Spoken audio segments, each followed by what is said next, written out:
The following podcast is a next level production. Hi there, this is Geoff Peterson, and you're listening to the Wilhelm podcast. In your pants.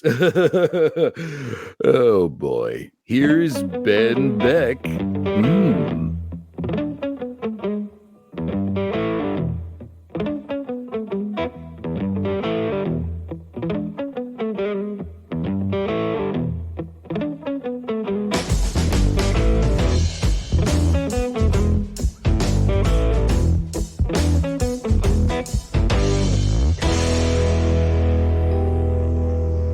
Welcome to Wilhelm, everybody, and another spotlight edition of the show. I'm your host, Ben Beck, and let me tell you, I'm so excited for my guest this time around. He's been somebody who's been on my radar to actually have as a guest on this program, and I'm so excited that it's finally happening. He's an actor and a comedian who you would know from shows like Family Guy and American Dad, as well as a number of other shows and video games. But most notably, you would know him as the voice of Geoff Peterson from The Late Late Show with Craig Ferguson.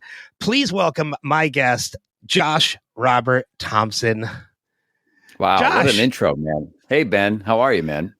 Good. I kind of pride myself on my intros. I try. It's really good. Yeah, I need you to just follow me around all day and just introduce me to people. That would be nice before I go into a room. I'll do it. Just I'll give you a writer of things that I need, and sure. Okay. We'll make it happen. Okay. I mean, right. it's nothing. It's nothing. It's nothing crazy like a bowl full of green M&Ms or anything like that. All right. You know, it's not the Mick Jagger writer. Well, that's okay then. I can afford that. Okay. Yeah, good to be here, man. I love the title of your show. When we were emailing each other, I knew right away what it was. You know, why is it called? Is it about film? I don't even know what I'm doing. I don't even know what this show is. So that's all right. I mean, the podcast itself kind of has like two forms. So a little bit of a backstory. I had a podcast before called The Spotlight, and it was basically just celebrity interviews. And then I created another podcast, which was Wilhelm, and which it's basically me and friends or other podcasters, and sometimes even celebrity guests come on. And I pick a topic, and we each list like our top 5 for that topic. Okay. You know, we've done top 5 favorite, and they're top 5 favorites. So it's all a matter of opinion. They could be absolutely horrible movies, but we could love them and they'll make our top 5.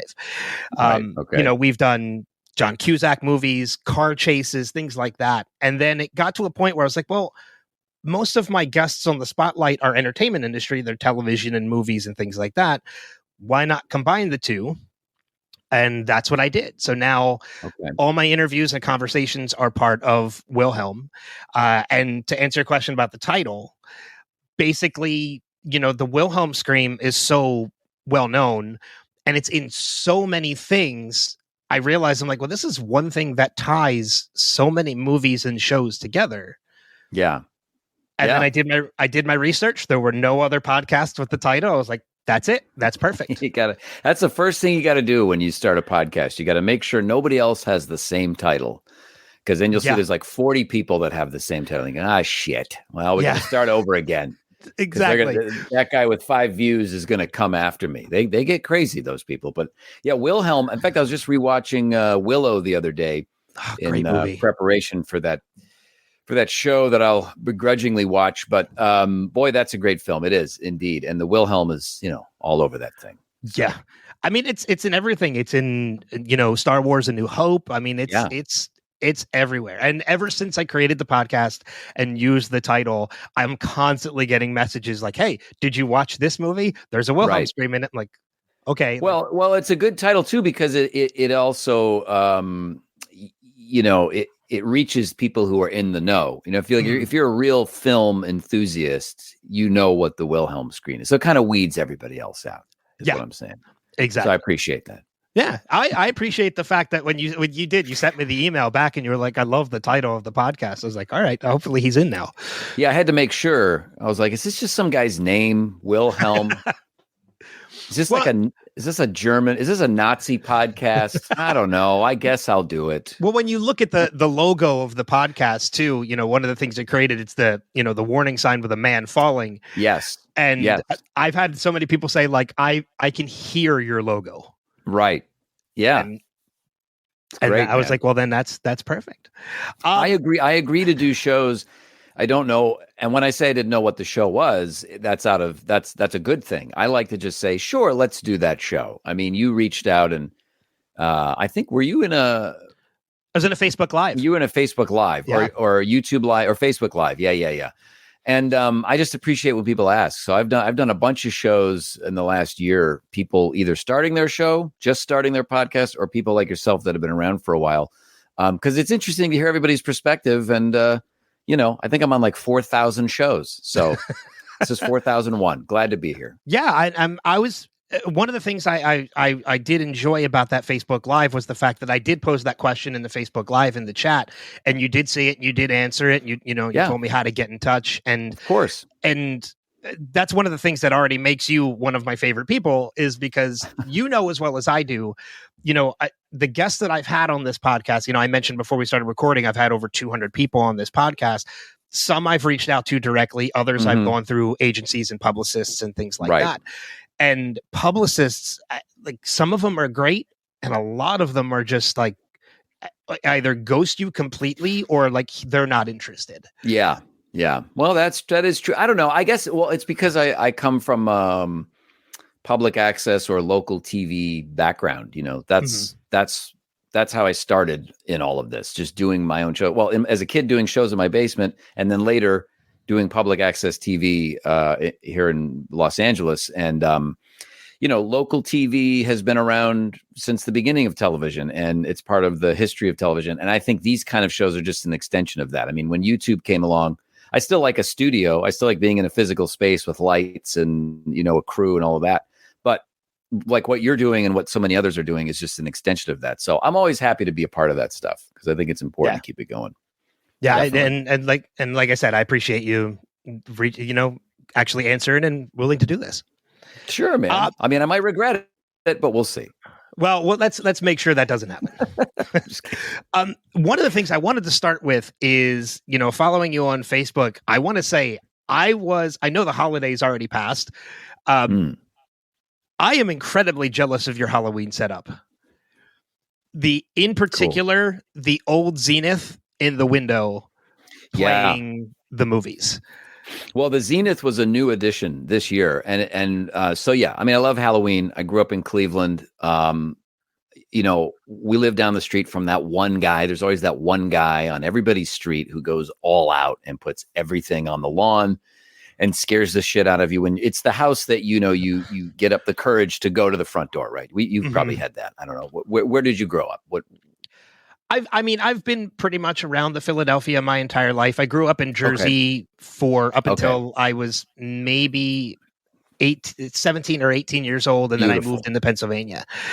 Yeah. So, but I've been centrally around Philadelphia for most of my life. And you're right. There's always that one neighbor that has those houses set up, and they're the one neighbor that either half the neighborhood can't wait to see what they're going to do this year, and the other half of the neighborhood is, well, you need to avoid that house while we're trick or treating this year. Right. Exactly. Yeah. And it's scary. It can be very scary, and it would always scare the shit out of me. And I'd always beg my mom to take me down to that house when I was very little, trick or treating. Of course, I would cry as soon as I got there.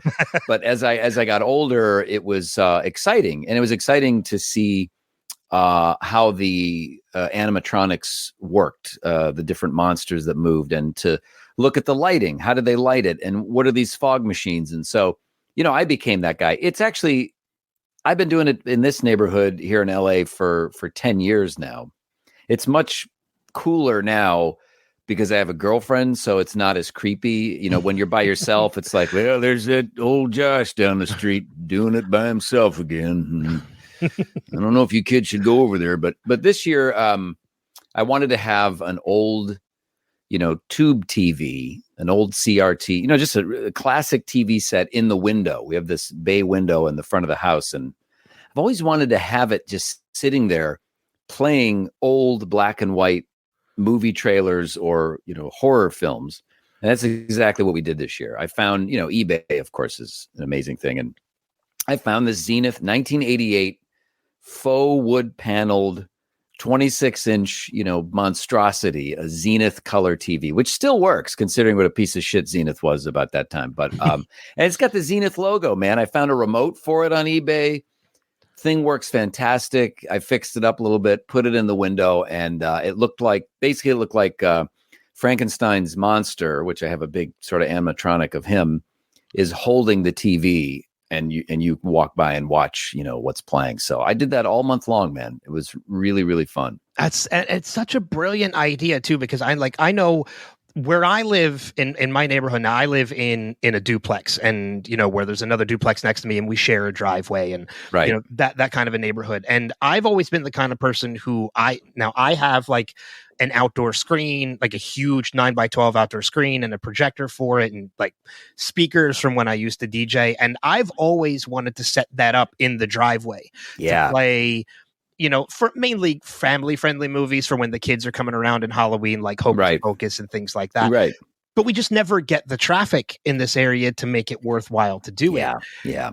And then I see on your Facebook page, you doing this. I'm like, well, that's just fucking brilliant. Now you should do it, man, because we hardly have anybody come by here either. I mean, it's more for us. It's really more for me. It's just I just wanted to see if I could pull it off, and man, it looks so cool because I also built a Jason Voorhees this year. They had like an old prop Spirit Halloween motionless zombie with the cheap wireframe body, and I just he was fine, but I thought let's track down the Jason Voorhees hockey mask. So I found a really nice one again on eBay that was from Friday the 13th, the final chapter, had like the axe mark in it, and it was all bloodied, and it looked really good. The guy had actually painted it and redone it and did a great job. So I found that, put some padding in the shoulders, and now you got Jason Voorhees, and then you have Pinhead from Hellraiser in the other window, and then you got, Frankie there with the TV. And but the people that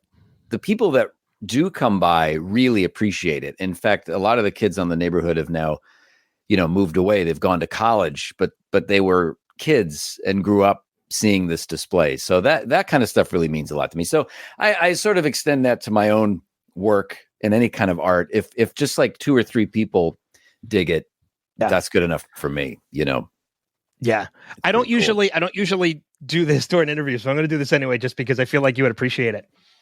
If I can get it. Yeah. So you mentioned the Jason Voorhees mask.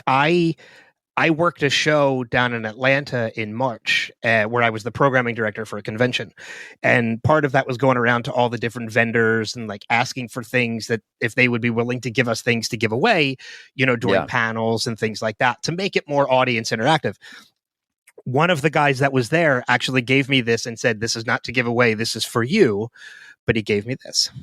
Oh, cool. That's great, man. I mean, it's smaller. It's not face size. It's a little that's kid size, Jason. Yes. Maybe that's when Jason started out, even though technically Jason died in the first film, but let's not worry about that. Somehow he was back for part 2. Yeah. This is it really Pamela Jason? Yeah, maybe Pamela would. Pamela Voorhees would put that on little Jason when he was a kid, and that's why he ended up that way. So really, it's unfair of her to kill all those. She shouldn't have killed all those camp counselors. It was kind of her fault. She raised him like that. It's very sad. and I know, like this. I know they just announced, like Peacock just announced that they're going to be doing a Camp Crystal Lake television series that's going to be, I don't know how that's going to be because apparently it's supposed to be a prequel. And I tell people, I'm like, well, Freddy or Jason didn't come about until the second movie because the killer was Pamela. So is Pamela going to be the killer in the prequel? Like, how is this going to work? So I don't know. It could be interesting. I do love these horror movies. I mean, I love the Halloween series because I love how many timelines there are, but that's kind of the fun of the whole thing is that, I think the audience, certainly the diehard fans of those series and Friday the 13th, we just kind of come to accept that, well, this is just how it is. I mean, Jason went to space and,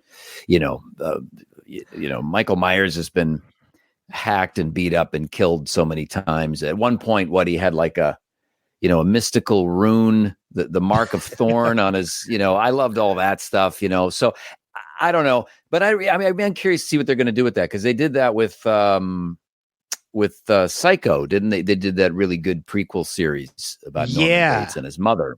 So I don't know, but how are they going to handle Friday the 13th? Because let's be honest, I mean, Jason was, I don't know that can they depict somebody like that is I don't know. Jason kind of was mutated and had it was almost like they were making fun of him because he had certain developmental issues. You know how people are now. So they're going to go, well, it's not his fault that he's murdering people. I don't know. I'm going to be very curious to see how they handle it. It'll be interesting to see how the PC police come out in regards to some of the things that they do. Just go for it. Well, we'll see. Peacock, man. And I'm a fan of those movies too. I mean, some of those movies are absolutely horrendous, but they have some of my favorite scenes, even though the movies are bad. Like Jason Takes Manhattan is, there are two scenes in that movie. That movie is obviously not great, but there are two scenes in that movie. The scene where he just lifts the mask to show the guys that are ready to jump him and they just run away. That's great. And then the other scene where like the dude's boxing him on the roof and the guy gives him one shot and he just pops his knocks his head right off. I remember seeing that with my buddy. A couple of friends, we piled in the back of somebody's dad's truck. That movie came out in, was that 89? I think Jason Takes Manhattan, 88 or 89. And I was in junior high, so we couldn't drive. So we drove down there, dropped us off at the local mall in Parma, Ohio, suburb of Cleveland, and we went to the General Cinemas Theater and we saw that movie and we were just elated. It's a very boring film until they get to Manhattan. I mean, there's nothing happening. They're like on a boat for most of that movie, which makes no sense. But anyway, the punching off of the head scene elicited cheers in the theater. Very exciting. I'm sure it did. It's really one of my favorite scenes from a bad movie. It's brilliant. We talked a little bit about this before we started recording, and anybody who's just listening to the audio version of this, I urge you to check out the video on YouTube so you can see this, but you have a massive Blu-ray collection behind you that I think you said is mostly horror. Yeah, mostly horror. Horror movies and science fiction, a lot of science fiction stuff in there. A lot of it is from, there's so many great companies now that restore and put out all of these, a lot of these films that we thought were lost forever. A lot of them are Italian slasher or cannibal or zombie movies that, were supposedly banned.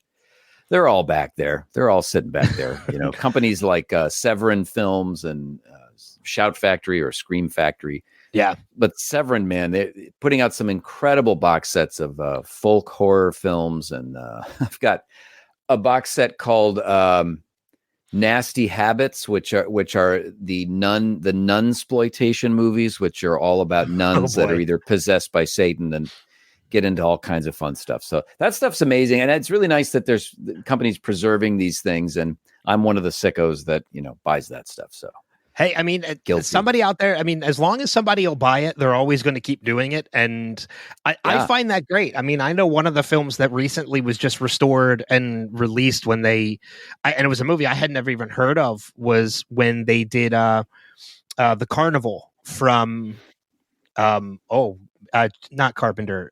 Why can't I think, man, Night of the Living Dead. From George Romero. George Romero. I don't know why the name was blanking on me. Yeah. Well, no, there really was creepy. Was it a documentary? I think there was a film with like fake. Yeah. About the elderly. It was about the elderly. Yes. Yeah. Right. Yeah. Brilliant. And that was one that when that came out, I was like, okay, well, I need to see this. And it's one of those things they just find. And, I think a lot of times they just sit on this stuff for a long time and go, hey, we just found this. And, but it's exciting for fans like us, things like that come out. I mean, the Friday the 13th, we're talking about Friday the 13th, the Friday the 13th box set that Shout Factory put out is unbelievable. Gorgeous artwork, has every single Friday the 13th movie, even the remake. It's got them all. And 3D, and Friday the 13th Part 3 3D is in proper 3D now. You don't have to wear the paper, the anaglyph, nice. Red and blue. And it still looks as terrible as it did back then, but less terrible. So Yeah, I'm a completionist when it comes to that too. Like most of the movies that I own are digital now, not Blu-ray. I did have a massive DVD collection at one time, and I kind of had to pare it down, and I went digital with most of my stuff now. But I'm a completionist in that if I own like 5 of the movies in the set, it doesn't matter how many more come after that. I kind of have to have them. It is a problem. The Hellraiser series is like that. Oh wow, you got them all. I have them all. All the Tremors movies, Child's Play, is like all like. If I have one, I have to have them all. Well, yeah, Child's Play is great too. Those are all consistently great. I think Chucky is one of the few horror characters that has evolved in a really interesting and natural way that just makes sense for the character. The new series is fantastic, and I haven't seen it yet. It's really good. Yeah, it's very clever and inventive, and it tackles modern issues without being preachy. I think that's one of the problems I have with a lot of films now is they wear their message, on their sleeve. And it's like, yeah, you can just tell a story without, having to, beat everybody over the head with things. And that's what I like about the Chucky series in particular. It's really well done. Don Mancini's great. I think he's written all of them. And that's also unusual too, to have the same person being the creative force behind every single one of those things. I think Phantasm is like that too. Don Coscarelli's Phantasm series, which is so good. The very last one was so emotionally moving, surprisingly, and they got most of the cast back for that. So that's another example. Anyway, I could go on all day, and I will, and I might. We're going to be here for 6 hours, folks. Well, I mean, and that's the beautiful thing about this too, is that I'm kind of hoping that maybe our conversation will lead you to maybe potentially coming back to do one of the top 5 episodes. I'd love it. Yeah. Of a horror series or something like that, where we talk about a horror topic and we pick a top 5. So I think so. I'm very passionate about it. I mean, like I love Rob Zombie. I love his aesthetic as a creative person. I love that he's a musician, and then he's also a painter, and then he's also a really great filmmaker. And my girlfriend and I were just watching all the Halloween movies, as we do every year around Halloween. And we got to Halloween 2, Rob Zombie's Halloween 2. And, I really love that film. I know it was very controversial when it came out. It should have done way better. It's a far more interesting film than people gave it credit for. It is fully his own vision, but God, it's one of the more original. It is one of the more original Halloween films since the first one in Halloween 3. I got to give him that. It's very interesting. Halloween 3 is another one too. Like Season of the Witch is one of those ones that's very hit or miss with people. I know people that absolutely love that movie, and I know people that are on the opposite side of the fence and just think like, why did they even do this? And it's brilliant. Well, we share a difference of opinion on that one. So Halloween. Well, 2, I think they shouldn't have called it Halloween 3. They shouldn't have called it Halloween 3, but anyway. I mean, I do get the whole backstory behind it, is that Carpenter initially wanted it to be an anthology, so they wanted to get away from Michael Myers, and then they went back to it. I get the backstory behind it, and I appreciate it. I just was not a fan of that movie.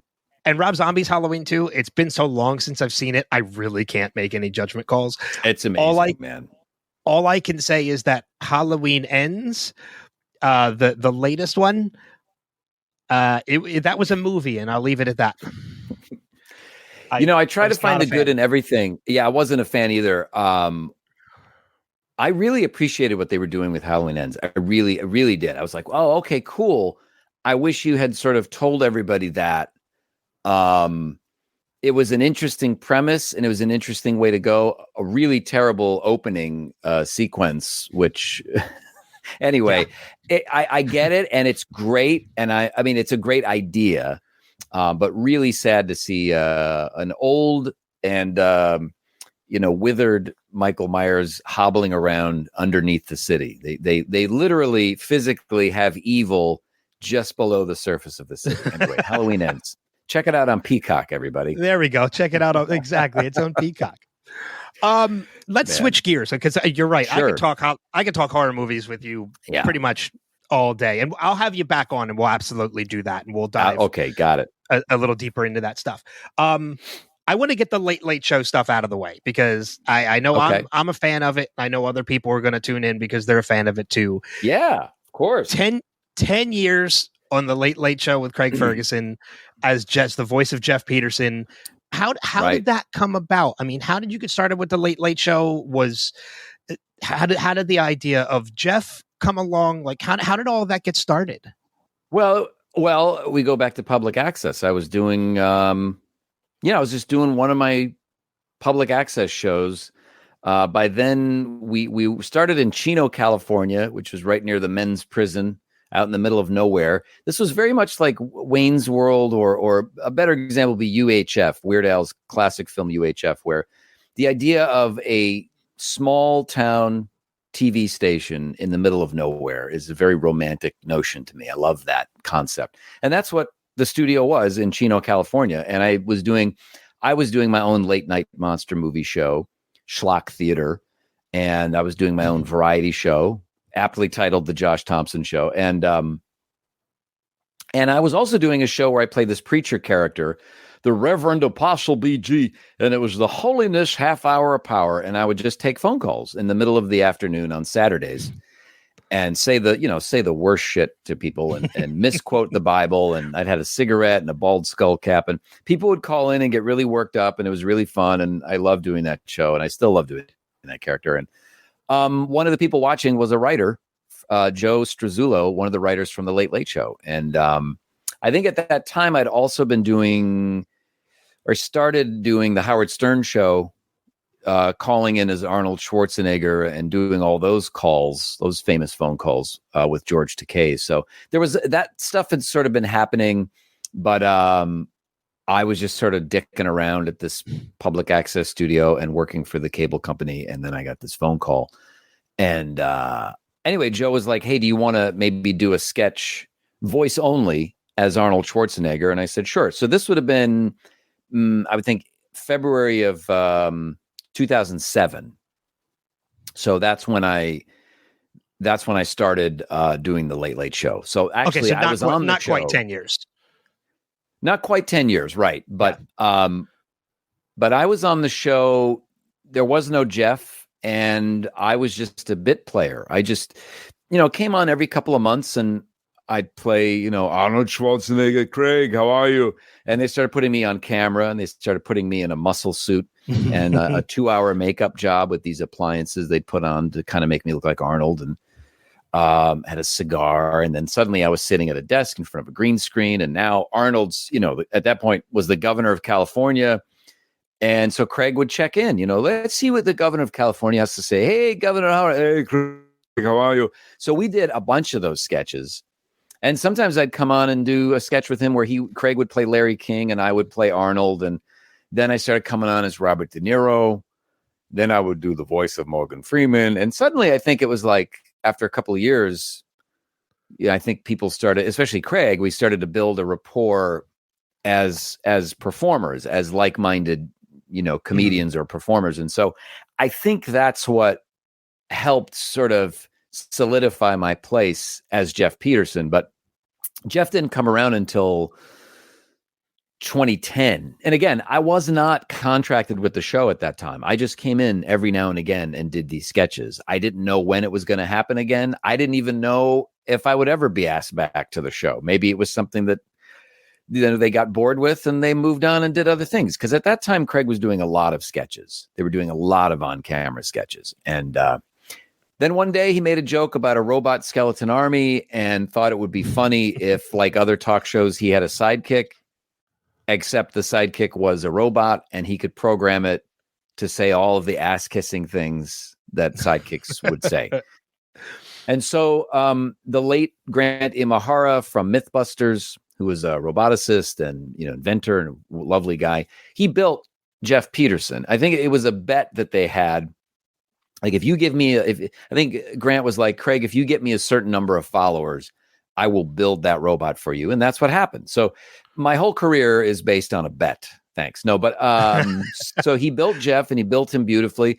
And Craig did the voice for the first couple of weeks, all pre-recorded. And it sounded like this: "You're the man, Craig. Ha, ha, ha. Good one." And that was it. And Craig had a little box with some buttons on it. Each button had a phrase labeled on it, and he would just press it underneath the desk, and it would make Geoff move. And that was it, And I didn't know anything about it. I wasn't a part of it until the day that Craig said, "Hey man, you want to try giving the voice a show up, man? Just think about it over the weekend, see if you come up with anything." And I was like, okay. And the writer at that time, Tom Straw, who is a fantastic novelist, by the way, he's gone on to write a bunch of amazing crime novels. Tom Straw was one of the writers of the Late Late Show. And he said to me, "I'm thinking it's more of like George Takei, so we want it to be like that. Oh my." And I remember I was like, well, I don't know, because George Takei is already George Takei, and like he's on the Howard Stern show now, and I have that connection to the Howard Stern show. So I think we could do something different, but Tom was adamant that it would sound like George Takei. So that is how it started. So Tom would write all those phrases. I would go in every couple of weeks and just record a batch of phrases like balls and in your pants and sex party. Sex party was one that was one of my favorites, but nobody ever quotes that one. And then they would take all those phrases, and each phrase would then be associated with a pre-programmed series of movements. And Tom Straw would stand behind the audience wall, and with an iPad, now it was an iPad, he would just press a corresponding button that had a phrase on it and a movement. And that's, so I wasn't there for the first year of Geoff, but my voice was there. And so that's how that happened, So I'm saying all of this, I'm telling you this whole story just because it wasn't like an overnight thing. There wasn't a casting call. I was there for quite a while doing stuff on that show. And again, nobody thought that Geoff Peterson would last. Craig, like many performers, would get bored very quickly of any new thing. Sketches, a sound machine, got bored with it. So I just assumed, well, that was fun, until he asked me to do the voice. And then a year after that, we were in Vegas shooting a sketch, which was a parody of The Hangover. And it was Geoff Peterson and Craig wake up. Geoff is wearing, he's got a veil on, like he's a bride. He's dressed like a bride. And Craig is, go, what happened, man? What did we do last night? And so we recount what we did that night, and it's all these adventures that we go on. And during that sketch was the first time I was able to puppeteer or operate Geoff with the remote control unit. And that's when I started improvising. Craig sitting in a 57 Chevy, a cherry red 57 Chevy, which was on a camera truck, and we were driving down Las Vegas Boulevard. I'm lying down in the back seat of this 57 Chevy, lying in such a way so you can't see me. I have to be hidden. And I have this remote and an earpiece with a little microphone. So I'm improvising as Geoff. Geoff looks like he's driving the car. And then sitting on top of me was this guy named Brad Lace, who was a little person. He's dressed like a leprechaun. So I got a guy sitting on top of me. I'm covered with, and I'm like, this is going to be the future of my career. And in between takes, I just started busting Craig's balls. I just started like fucking with him as Geoff. So I would make Geoff's head turn and look at Craig and say, oh, the big actor. Oh, the big late night talk show host wants to go home. What do you need, a nap? Oh, you need a nap. You're going to sleep on your money. And, the crew was like, holy shit, what is he doing? Why is he, oh my God, he's going to get killed. And Craig, of course, starts laughing. And he's crying, laughing. He's like, oh, that's great, man. That's great. So he says, I had been trying to do it live in the studio for a year. I had been trying for a year to convince the producers, hey, why don't we try it out once in a while? Why don't I come in sometime, give Tom Straw a break, and let me operate Geoff? Oh, no. That's sweet. We have it controlled right now. You come in, you say the lines we write, and then we'll just keep it like that. And I get it, because it's like, it's Craig's show. We don't know what you're capable of or what you might fuck up if you go off script. They didn't know. You're just a guy that comes in, you put the makeup on, you play Arnold, you play De Niro, you read the script, you go home. You're funny, but we don't know about that, And sure enough, when we went to Vegas, that's the first thing Craig said to me after I made it. He's like, you know what we should do? We should have you come in and do it live, man. I was like, oh, what's a great idea, Craig? Wow, I wish I'd have thought of it. I did a year ago. And so that is how it started. And once I went in the studio and did it live, and you can see the moment, I think it's when we did the I've Got a Place There sketch. It's one of those. Okay. I was going to bring that up. Was that so? That was one of the first times you were ever live in studio doing that? Yeah, because we would do it every Thursday. It was like every Friday. Geoff is live. So at that point, we were only doing it once a week, just to see. The producers were like, we still don't know. We don't know who you are really, which I completely understand. Giving some other guy airtime, with the co-host, with the host, that's a gamble. And, but to Craig's credit, he let me kind of riff. The only thing he ever said to me before we did any of this was, so let's just, we'll take it slow and just wait until I talk to you, because maybe, who knows? He didn't know who he was working with, really. I mean, we did sketches, but I might have interrupted. I might have started talking over him during the monologue, or in the middle of an interview, which I only did once and never again. Craig shot me a look. Well, he shot Geoff a look that basically said, don't ever do that again. And I was like, okay, got it. It wasn't like a huge deal, but I just was like, noted, no problem. And that was it, man. That's how, and I think the third or fourth big moment was, or the solidifying moment was the I've Got a Place There sketch. I think that was the moment. Right after that sketch, I think Craig walked by my dressing room and he was like, out fucking standing, man. That's it. We're going to fucking do this every fucking night. I think what that did was actually make the transition then from Geoff just being there all the time. So then it was like, oh, fuck it. We're going to have Geoff here all the time. And then after that, we could never go back. The show, like Geoff and Craig, as that dynamic was inseparable. You could never see the show again any other way, So yeah, I was very late, no pun intended, to the Late Show. I didn't discover it until maybe 3 or 4 years before it finally, before Craig left and Corden took over. And I was really disappointed because the moment I discovered it, I was in. Like, I was either watching it live every night or I was TiVoing it at the time to watch it the next day. And I remember seeing that, oh, I've Got a Place There sketch when that aired. And I still go back and rewatch that whole thing on YouTube every once in a while because it's still funny now. Yeah, it's all unplanned. There's that's the other thing you should know is we didn't script. The sketches were scripted, when I was on camera, but we didn't plan anything out. I mean, there was the monologue, but we regularly ignored that, or Craig regularly ignored the monologue to turn to Geoff and say, what do you think about that, Geoff? Or what were you doing this weekend, man? And at first it was like, oh shit, I got to come up with something. And after a while, it just became second nature. It's just like two buddies hanging out. One of them just happened to be, a robot skeleton. So, yeah. And I know, we mentioned, obviously, and very obviously from this conversation, you're a comedian. And I remember going to see Craig live. I think this was 2012 in Easton, PA. He played at State Theater. Yeah. And I remember being there with a friend of mine and a couple other people that we knew, and you came out to open for him. And I was so excited by that because this is the world of the Late Show, but now in the building with me. Yeah. And I don't remember. I mean, this was going on 10 plus years ago, so I don't remember any of the material that you had, but I remember people asking me a couple days afterwards, oh, how was the show? I was like, oh, Craig was great. But the guy that does the voice of Geoff, he opened for him and he was fantastic. And so I've seen you do stand up before and it was great. That was fun, man.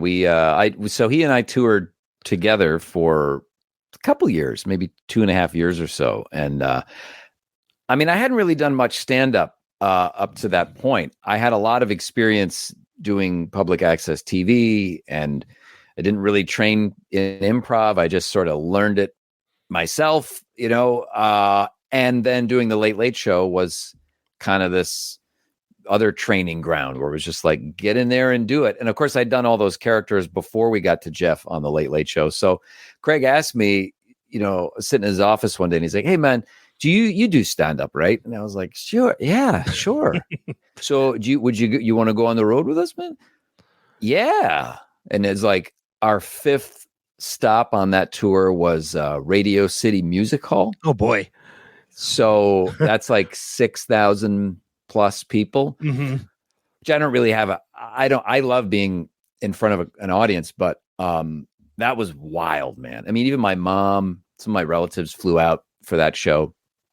And that was an amazing night. Because that crowd, like you said, it was like they were seeing the Late Late Show live. Mm-hmm. I always felt that I always felt CBS dropped the ball in every possible way with the marketing of that show. And, there were so many, merchandising opportunities and blah, blah, blah. But I feel like a road show with the Late Late Show and like Geoff and I mean, at one point we did have the guys come, and Joseph and Ryan, they were secretary at the Horse. And so we had Secretariat show up at some of these big shows, especially I think we did Town Hall in New York. And that was amazing. That was like three shows we did there. But so I like that. I always wish we had done something like that, but I think people felt that energy, when we were together. And then we would do Q&A afterwards sometimes with the audience.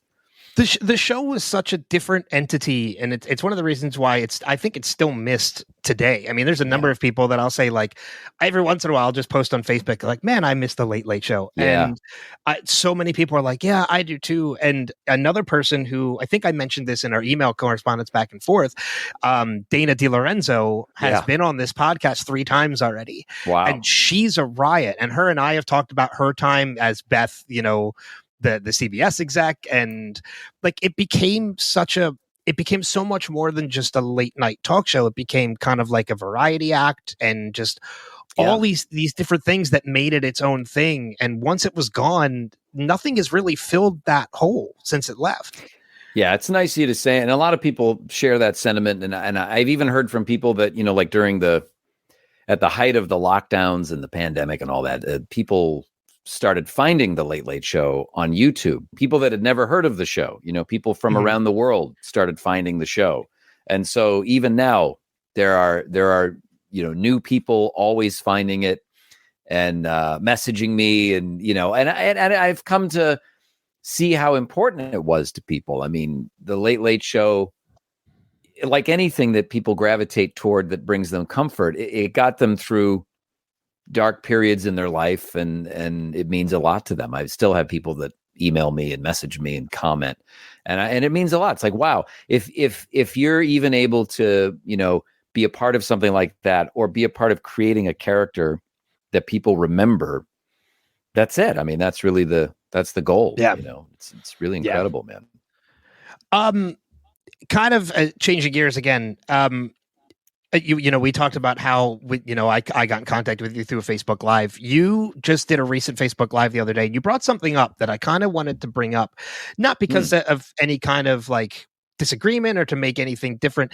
It's just something that you said that I kind of want to ask you about, and that is you kind of made mention that, I don't want to use the word hate because you didn't use it, but you're kind of, there's a stigma to when people call you an impressionist. Yeah. Which, I mean, you're very good, obviously, at impressions. You've done a number of them, and this is the first time I've ever heard your Craig Ferguson impression, which is fantastic. Yeah, thanks. But maybe, can you elaborate on that a little bit more? Because even when I did the intro, when we had initially planned on this, I was going to intro you as an impressionist, and then you said that on a Facebook Live. I'm like, well, scratch that. That's not going to. Yeah. Well, it's fine. I mean, I think. I get it. I mean, that's if you have been familiar with my work up until this point, that makes sense that you would go, oh, that's the guy that does the voices. But I know that I do a lot of other things. And I think that a lot of the fan base or the followers don't necessarily know that. There are people that do. It's one of those things where, you're a band that has a favorite song and everybody only wants you to play that song. But I've come to understand that And everybody has to figure this out for themselves, right? So I finally figured out like, oh no, it's a good thing. It's a compliment. It means that people love you and love what you do. And that one thing that you did, as we were speaking about moments ago, brings them comfort. It's a joyful memory. Like the Late Late Show and Geoff Peterson is a good memory for people. I have good memories of being on that show. There were also a lot of things that I experienced on that show that weren't so fun. Mm-hmm. And so, of course, I have a different perspective because I was the guy behind the wall playing that character, right? So, but when it comes to impressions, like there are so many other people who are so good at impression, like that is their life. I guess what I'm saying is not my life. One day I woke up and I went, okay, so this isn't my life. Like I don't want to have a Vegas show where it's like Josh Robert Thompson, man of a million voices. Like I'm never going to do that. Because I don't want, if I did, I would have done it by now. I mean, honestly, if I really wanted to do these things, it would be happening already. That's what people go, how come you're not, I go, well, it's because I don't want to. It's not that I'm not good at it. I think I love doing Family Guy. I love being on, Inside Job. I love doing shows for Disney and Netflix. All the relationships I have with those people are wonderful. And like Family Guy is one of my favorite shows. I've been doing that for my 13th season now. Because they're always just like, hey, do you want to do Tom Selleck? Sure. It's a funny bit. They let you kind of free to create what you want. They know I can do it. I love that. Kelly Clarkson Show, another show that I enjoy doing. Just did it yesterday. And I play the voice of God. And Kelly Clarkson, of course, famously the first winner of American Idol, is a great talk show host. They just got renewed for 2 more seasons. It's on NBC. It's a daytime show. I've been doing the voice of God, who sounds a lot like Morgan Freeman, during these game show segments. And yesterday we had Octavia Spencer, Will Ferrell, and Ryan Reynolds as the contestants during the game. So there I am, hidden away, doing the voice of God. Hello, everybody.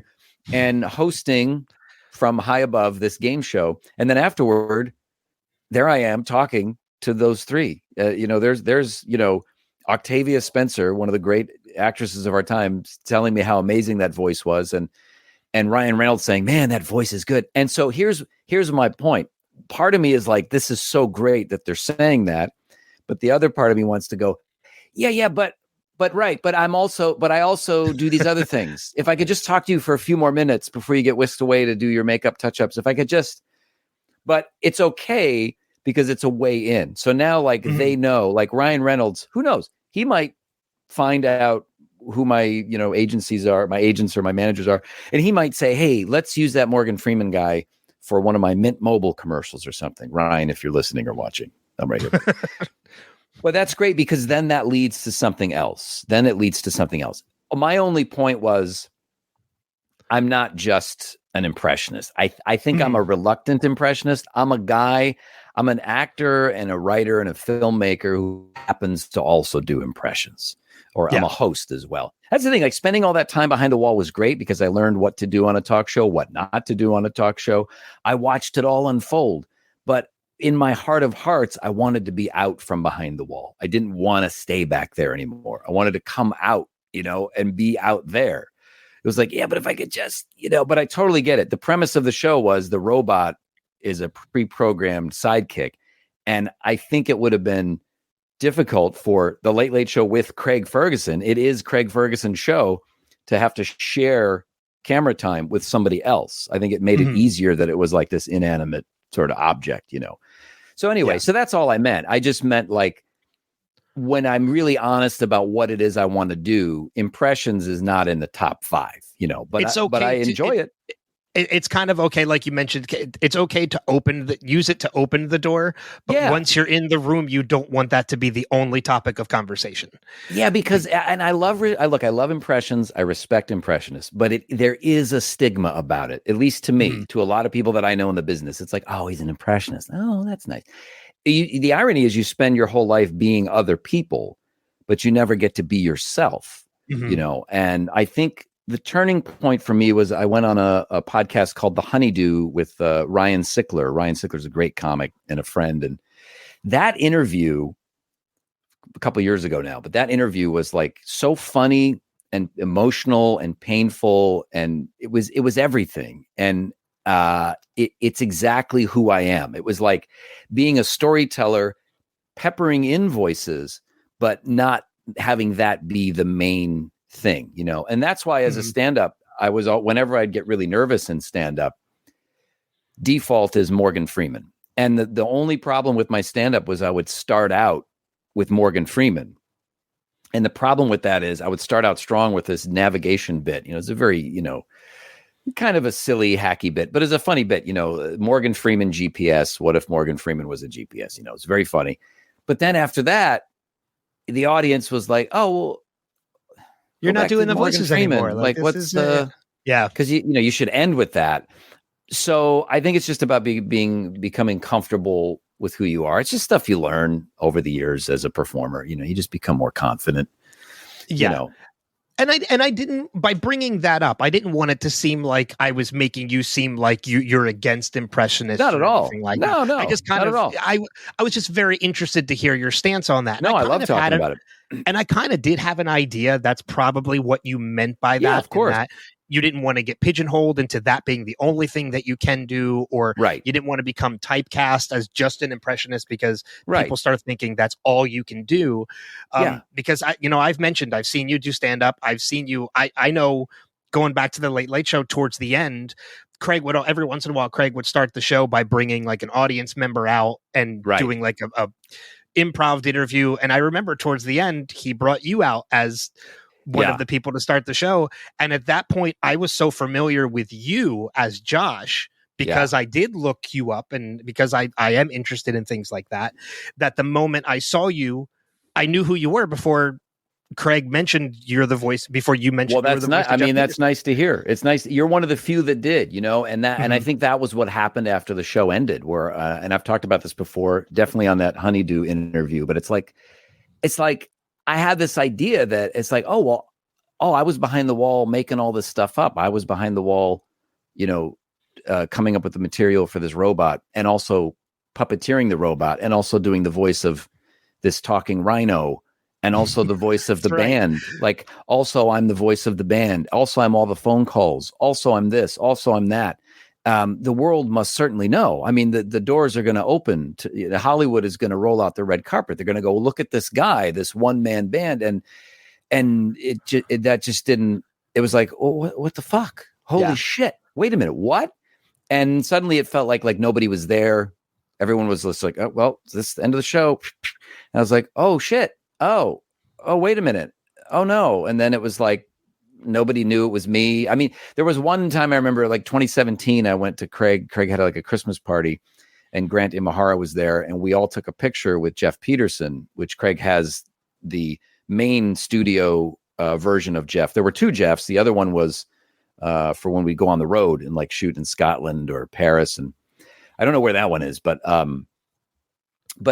everyone was like, oh my God, it's Craig. Oh my God, it's Geoff. Oh my God, it's Grant. Oh my God, it's Craig. Oh my God, it's Geoff. It's Grant. It was like, I don't know, who's that other guy? And I'm like, oh no, that's me.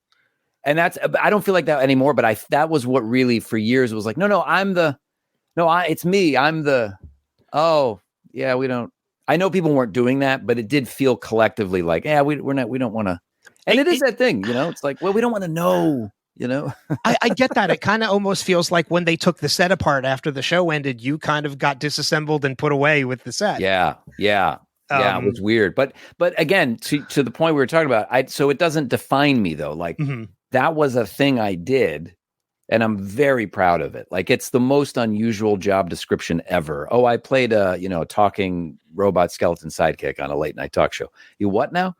But I mean, that is like something that will be treasured by so many people forever. And that's it, you know? So again, it's kind of the Leonard Nimoy Spock thing, but not really. People have compared it to that. And I'm like, well, no, but Leonard Nimoy was on camera and everybody knew that Leonard Nimoy was playing Spock. There is a difference there. It would be like if Spock was a puppet and nobody knew who Leonard Nimoy was, you know? So anyway, again, this is years ago. And I only bring it up to say that I've, made my peace with it. And you can have both. You can be like, I do all these impressions. I was Geoff Peterson, but I also do these other things, It's just people don't know it yet. And that's okay. I'm just going to keep working on it because I love it. I love doing this other stuff. Yeah. You know, Josh, honestly, like I could sit and like, I'm definitely going to have you back on because I mean, there's so much more that we can talk about. And I know I try and keep these things like a time limit. I know we're probably about an hour now, but I can't, hopefully you still have a couple more minutes. Cause of course, one or two more things. Chatting. I want to bring up Upgrade Soul. Yeah. Because, we're talking about all your past projects, with, Geoff Peterson and Family Guy and everything, but Upgrade Soul is the podcast series that's coming out on Audible. Right. That's the next thing on the horizon for you. Thanks for reminding me. I didn't realize that was coming out. Now, have you read the graphic novel? I have not. But I did look into the podcast itself. I mean, and in addition to yourself, I mean, David Dastmalchian, Wendell Price, Phil Lamar, who is another highly respected voice actor.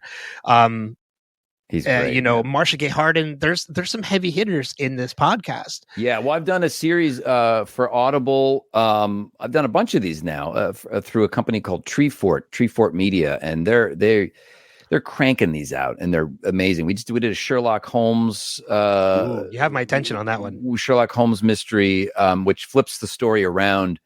And Moriarty is actually the hero of that story, or so it would seem. They're actually, Sherlock is the villain, and his nemesis is actually the good guy. And that one has Phil Lamar and Dominic Monaghan is in that. Phil Lamar plays Sherlock, and I play Lestrade, and a number of other characters in that. And that's been really, really fun for me. I've done one on the Cotton Club Murders, or the Cotton Club Murder, which was the film that Francis Ford Coppola made. It's the whole story of that. Christian, what's his name? Can't think right now. Anyway, Christian Slater. Christian Slater is in that. I'm in that. I play Francis Ford Coppola. And then I did another one called Fish Priest. Stars Ethan Hawke. And again, they call on me as one of their kind of guys that can come in and do a bunch of voices, so I have a great time doing that stuff. So those are some of the things that people may not know about. I can actually plug this in before I die. Go ahead. Keep talking. Just vamp. Yeah. But yeah, I mean, Upgrade Soul is one that I'm looking forward to. And I'm really interested. I didn't know about this Sherlock Holmes one, and I love Sherlock Holmes. Like Sherlock Holmes and King Arthur are like two of my favorite like stories or worlds to re-enter. So I'm gonna have to get the information on that Sherlock Holmes. Yeah, Sherlock Holmes is called it's called the Devil's Game. I think it's the Devil's Game or Devil's Game. But they went with that to Comic-Con. They had a big panel and there were billboards everywhere. And I guess I haven't heard it yet. I just record these things. In fact, I just did an audiobook, which will be out December 6th. If it's past December 6th, hey, it's available now. And it's the story of Chuck Yeager, Chuck Yeager, World War II fighter pilot, by author Don Keith. And so I narrate that audiobook.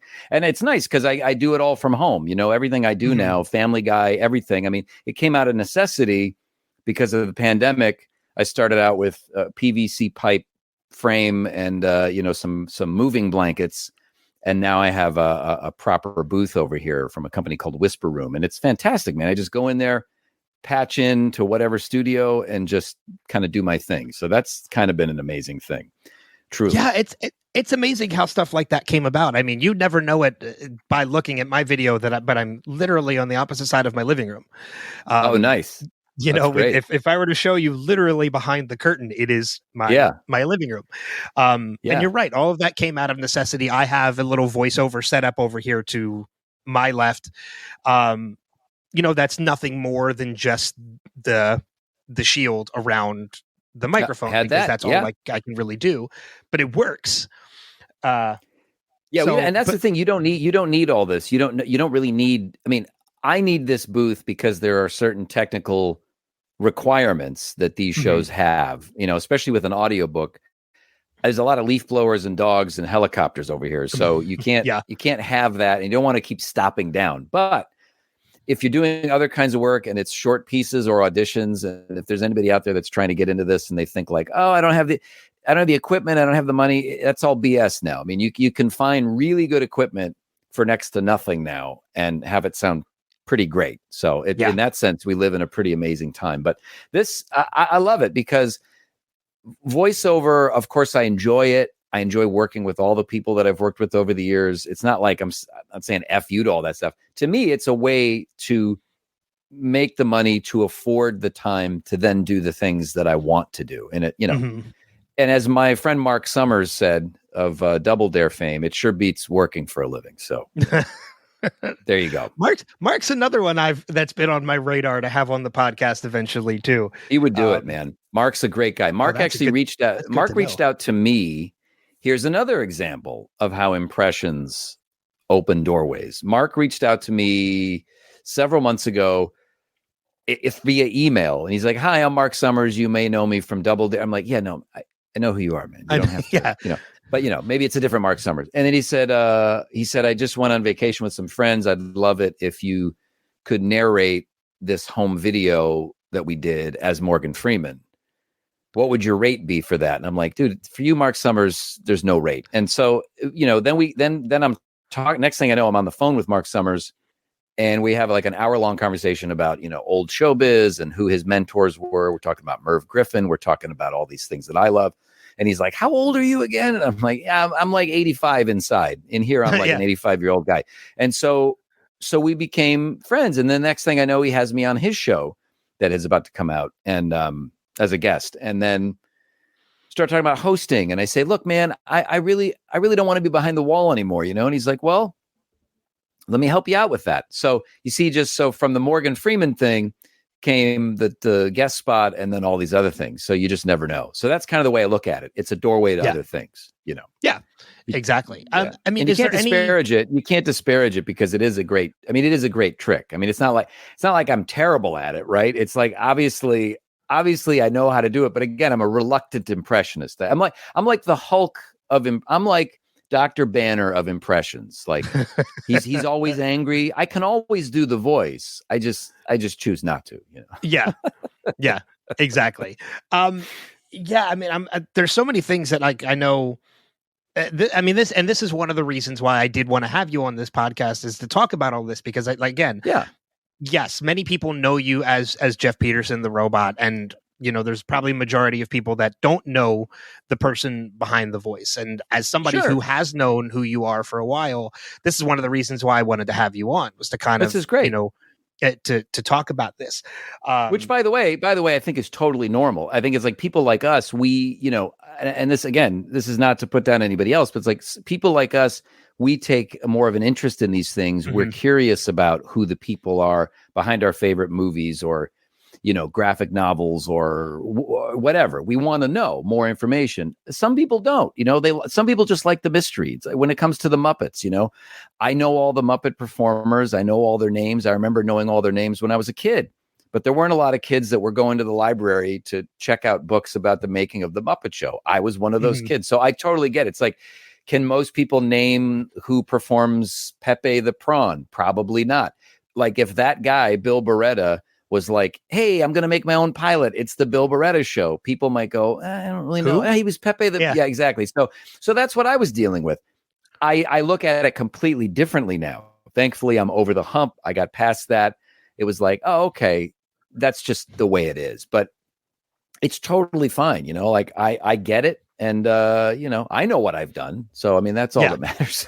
Yeah. And you're right. Knows. Like and you and you're right. We do look at things a little bit differently, because I am a major cinephile, and I do get excited if I see one or two actors that I see are going to be working together that I haven't seen working together before. Like you mentioned, Ryan Reynolds, Octavia Spencer, and Will Ferrell. Like that movie Spirited, that I'm sure that's what they were promoting, just came out today, and I can't wait to watch it, because I love all three of those people, and I want to see them together. And even Ryan Reynolds was talking about how excited he was to finally get to work with Will Ferrell.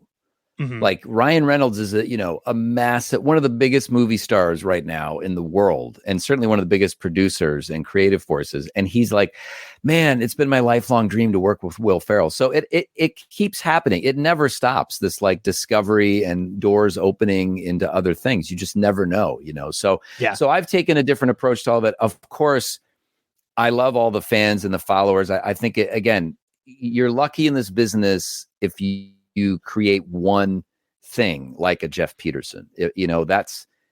That's amazing to me. But that doesn't mean that that's it. And I think that's kind of sort of people back home in my hometown of Cleveland. I always joke that their catchphrase is, well, hey, if you do nothing else, at least you did that. And that's like, well, yeah, I mean, but I want to do other things. Right. But if you never do, so the thinking there is like, you probably won't, but that's not, you can have both. And I'm so happy. I mean, I really in the last couple of years, like so many people have reached out and shared their stories about the Late Late Show and Geoff. And I know people that we want you guys to get back on the air. I don't know that would ever happen in the current climate. I couldn't see our show. Well, it's certainly not on network TV. I mean, it would be something interesting on Netflix or something like that.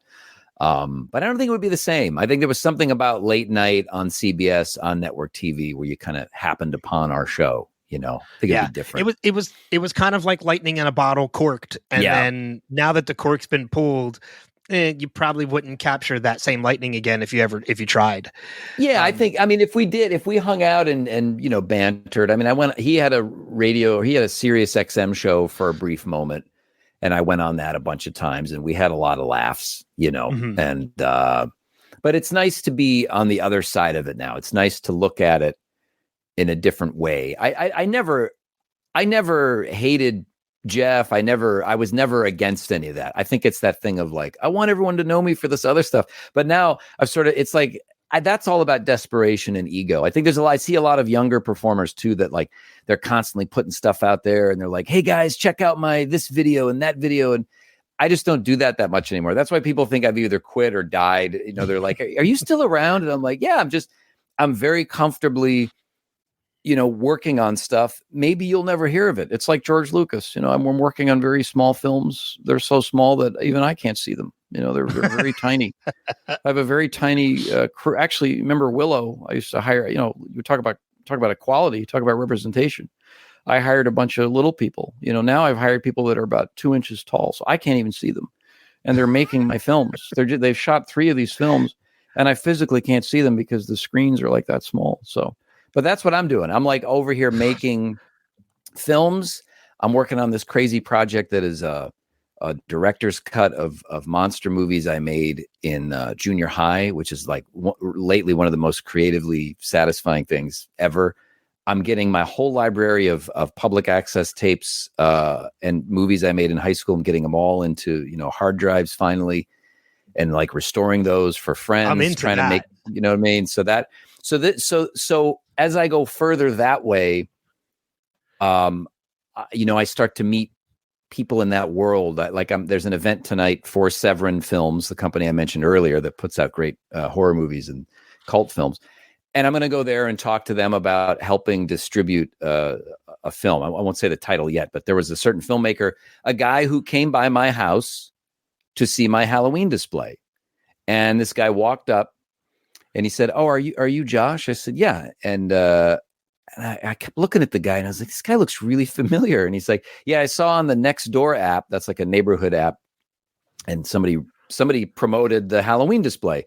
He said, "I saw on the neighborhood app your Halloween display. I thought I'd come by and check it out." Well, anyway, the guy was wearing this t-shirt that had this logo on it.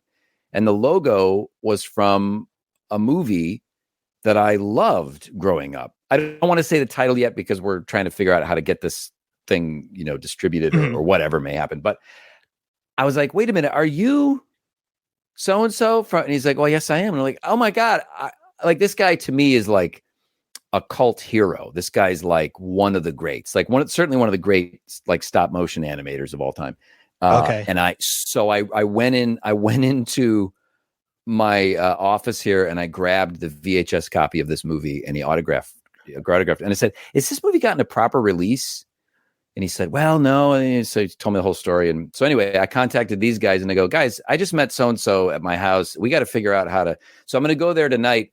But my point is, I didn't know that I would ever meet that guy. And because I met him, now it's led to these conversations about possibly finding the only remaining prints of this film, restoring them and giving the guy the credit that he's due. And then I thought, no, this is great because this is what I've wanted. I want to be a producer. I want to be someone who makes these kind of films. I want to be someone who's facilitating it. Because you can see behind me, I love it so much. I have such a passion for it. And so that's exciting to me, man. It's exciting to do that and to make my first film, hopefully next year, shoot my first film that I would direct. And that stuff's exciting to me. But I can also maybe do voices on set, maybe narrate. Well, Josh began to direct the crew as Morgan Freeman. It took us 6 years to make the movie because I talk so damn slow.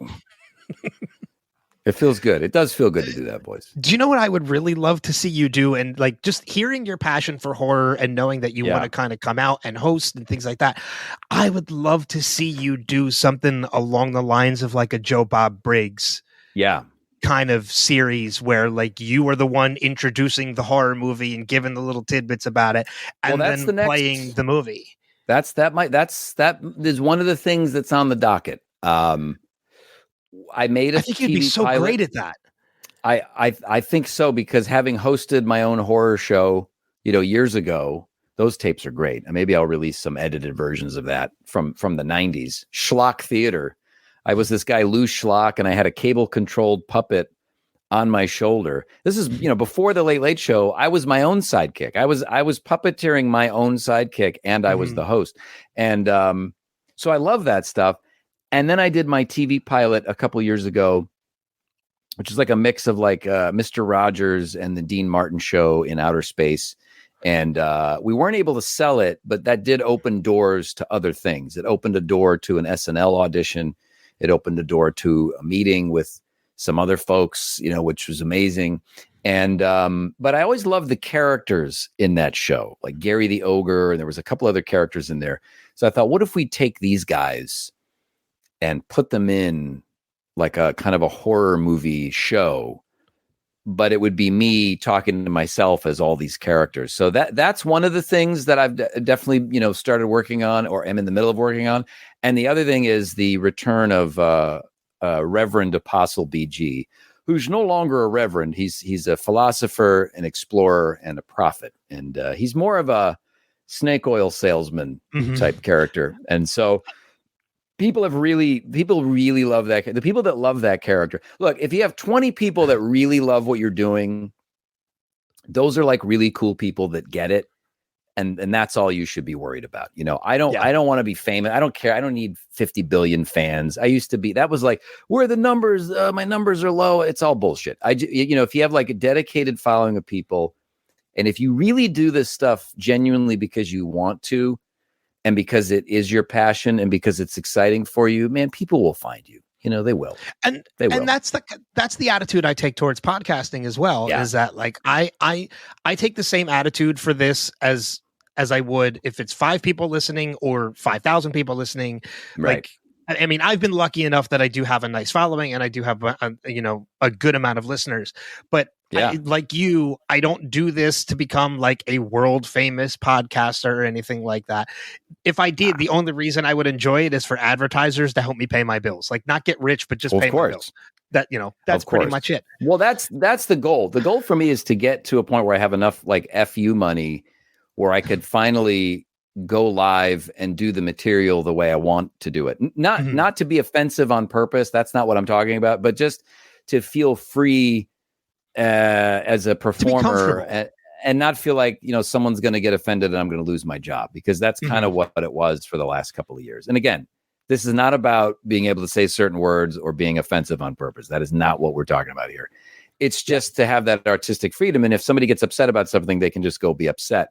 And so I'm going to get to that point where then I can do my own shows like on my website and not be beholden to other platforms like Facebook or Twitter. I don't know, Twitter is still around. I don't know. Everyone seems to think it's going to go away. By the time this posts, it probably won't be. And this will probably post tomorrow.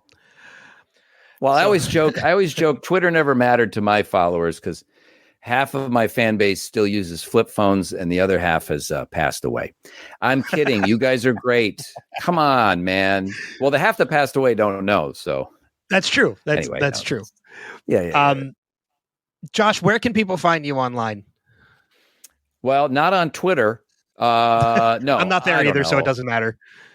I really love Instagram. Instagram for me, just for artists and creatively, it's just very laid back. You can find me on Instagram, JRT Show, or if you still use websites, which I think those are still around, you can just go to my website, which is the JRT Show, THEJRTshow.com, and then all my socials are right there. And yeah, man, and check out my YouTube channel as well. There's some, you could watch the pilot. Now I call it a comedy special. Very proud of that. But there's other stuff that you may have missed.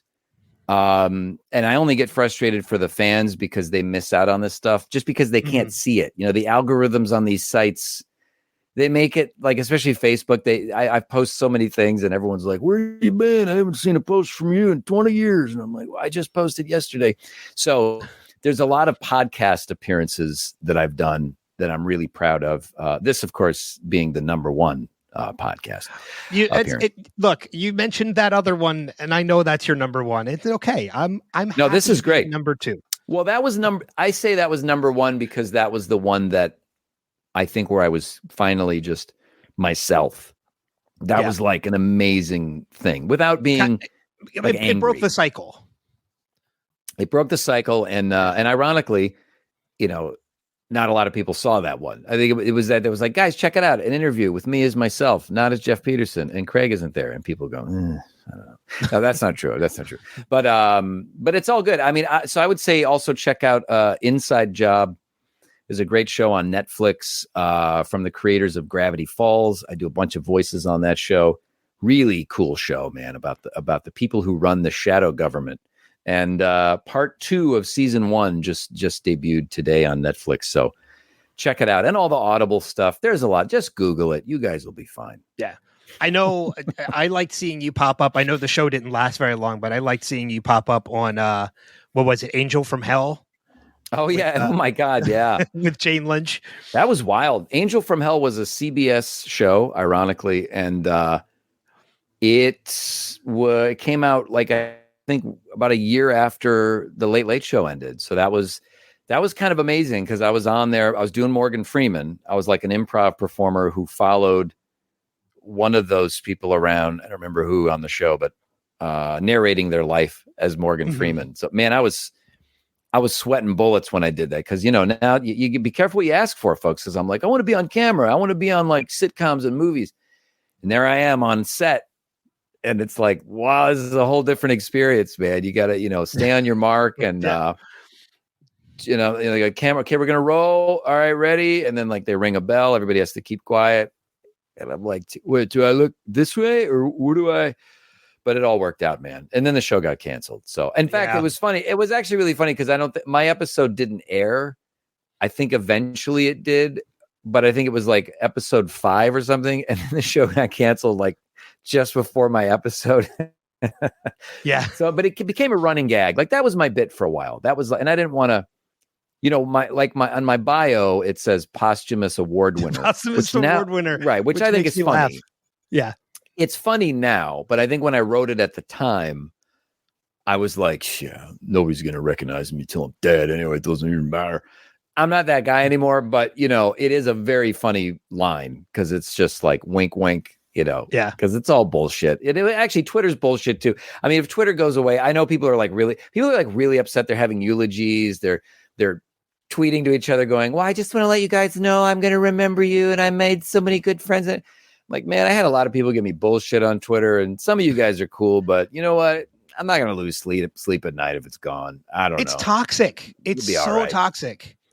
And on one hand, it's good because look, I did raise the money to finish my pilot because of Twitter and other platforms, right? I was able to have that campaign and everyone came through. That was the positive thing I think that happened. But outside of that, I don't really need strangers assessing my work all day long or saying things. It could take used to be like just one comment. Someone would be like, yeah, liked you better when you were behind the wall or whatever it was. That would just stay with you all day long. Yeah. You'd be like, fuck, I shouldn't have looked at my Twitter, man. But it is good. I mean, it's been good for a lot of people. I get it. But the eulogizing, I mean, maybe save that for, I don't know, your cat or, maybe a human being. You know what I mean? Yeah, exactly. Josh, this has been absolutely great. I've loved having you on. I'm so glad I finally had the opportunity to have this conversation with you. And yeah, me too, man. My final question: will you come back?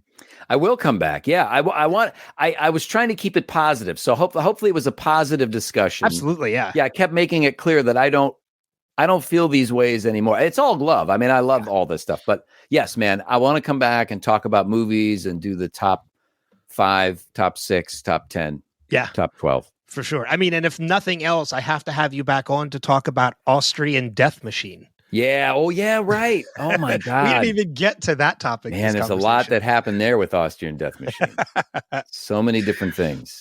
But Josh, thank you so much for coming on. This has been a blast. To everybody else out there that's listening or watching the video, make sure you check out Josh on socials, JRT Show on Instagram, the JRT Show for his website to get links to his YouTube page and everything else.